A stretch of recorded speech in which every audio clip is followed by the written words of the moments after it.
right, here with Purdue's Matt Ramos. Man, I want to talk to you about camp, but man, I just got to kind of be a fly on the wall for a conversation with Spencer Lee. You two were chatting it up. What was that like? Oh, it's great. It's great to hear from him, and he's just a positive man. And this whole entire camp, watching him, he's been looking the best. He's been looking great to watch, and hearing his words of wisdom when you were coming in and you heard our conversation. And it just, for my style of wrestling, just I need to open up and be able to let things fly. And he respected me, and he's telling me all these things about how dangerous I am. And I really respect someone that tells me all these things to boost my confidence. So it's great to hear from the man right there, three-time national. Does it surprise you? Does it surprise you that y'all have seen a friendly relationship after your competitive rivalry?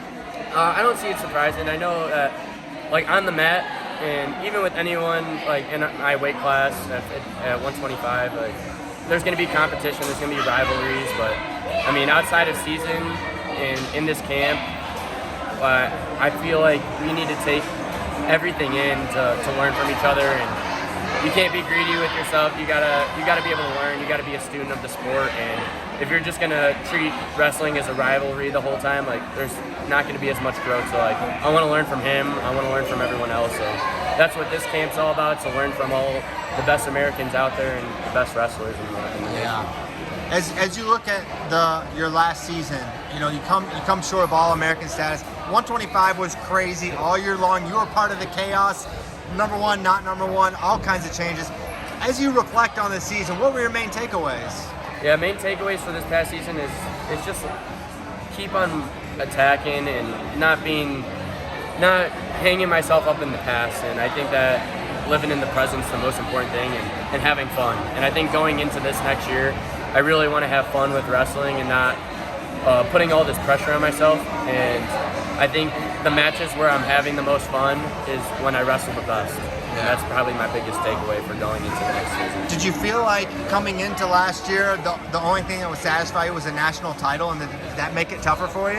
Yeah, I'd say, it's just the pressure. The pressure definitely does hang a little bit, but I think last year was a great motivator and a great wake-up call for how I want my last season to go, and it's about having fun and not letting the pressure, because I let last year kind of take a hold of me. Yeah. And I'm ready to have fun my last year at Purdue. Last year, are you staying at 125? Are you going up? Yes, sir. 125 last year. Nice. How is that cut for you? I'm watching you. You're a big man. Oh, you're going with Sergio Lindley, and it's like not that discernible who's bigger. No, I'm light. I think after that last workout, I'll probably be like 29 or 30. No kidding. Yeah, I think I'm trying to get more peaked out, but I think of wrestling, and I don't know, I have a weird mindset, but I call it like the video game mindset, where I'm light. I don't like to cut as much weight, but I want my body to be like a video game character. I got to upgrade my legs, my arms, if I want my hand fighting to be good, I got to upgrade my shoulders, or I got to work out on my shoulders, my legs to be more explosive. So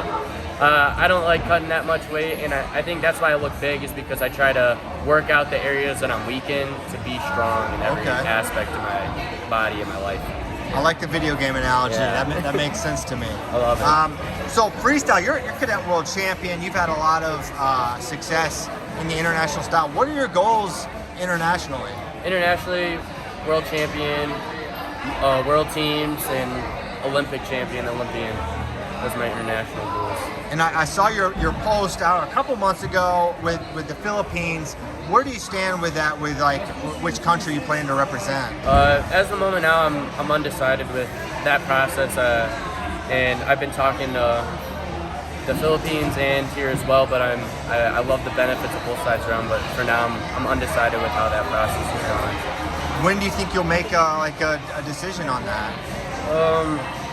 I do not know yet. Yeah. I don't know yet. Okay. I have time, and I just want to make sure I can see what the best opportunity is for myself.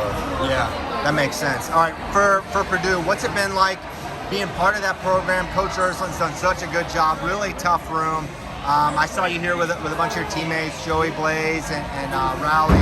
What's it been like being a part of that squad? It's amazing being a part of Purdue wrestling, and I love the culture of the team, and I'm so thankful and extremely blessed to have a team that I can trust and talk to them about what I need to work on, and maybe even outside of wrestling, if there's something's going on, I can trust them with what's going on with my life, and that just means I'm going to be happy about it. I won't be depressed. So I think having a family environment is really important, and having coaches that I can go and sit down and have coffee and not even talk about wrestling is really important as well, to have that, establish that relationship.